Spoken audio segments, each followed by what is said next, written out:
Hello, it's Life School Communication Power of Community on Monday, May 4th. I wanted to talk about this subject of power of community mainly because I think a lot about it, and I believe that we all, in some way, shape, or form, need community. In fact, there's not much more of a human experience than community that alleviates loneliness and helps give you a safe sense of belonging. So if you think about it, humans are naturally social animals, right? It's in our DNA, just like when our stomach growls when we're hungry. Feeling of loneliness is essentially your body telling you to find a community.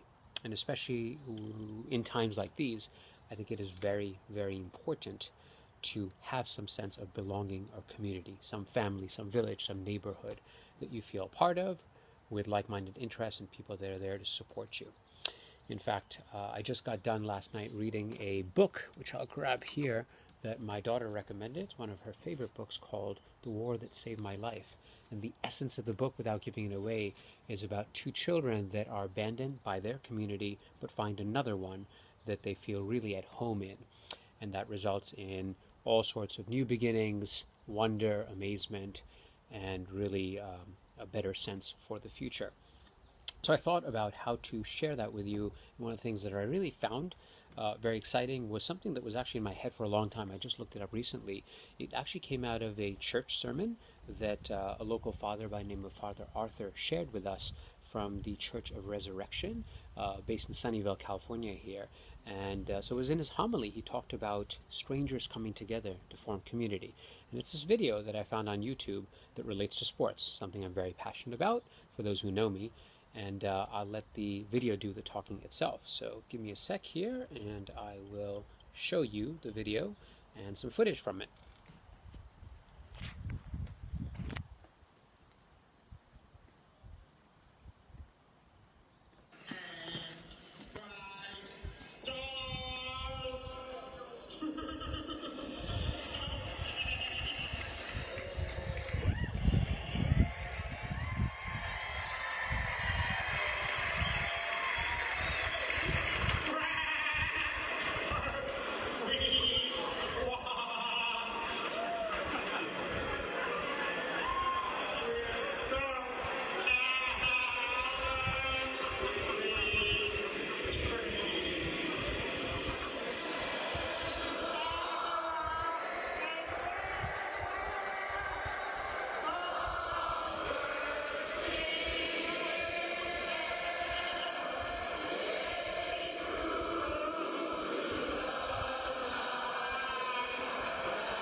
So, what do you think about that? Gives you chills, right? Hopefully you can catch the essence of it off the footage I showed you. That comes from somewhere in the early 2012s in Fenway Park in Boston, Boston Red Sox, and that is an autistic man singing the national anthem. And about the 35-second mark there where I kind of started that video, he stumbles and he starts laughing, which if you know autistic folks, that is not uncommon. So he struggled with that, but what was really great is that the entire audience there picked him up and they started singing, and they noticed that. And there are countless other examples of this. In fact, if you search for national anthems, there's a very famous one with Maurice Cheeks, who was the head coach of the Portland Trailblazers at one point, and I think a 12-year-old girl was singing and struggled with the national anthem, and no one was coming to her side. He walked over and he started singing with her. And he just put her arm around her shoulder and just embraced her, and that gave her the fuel, the power to move forward.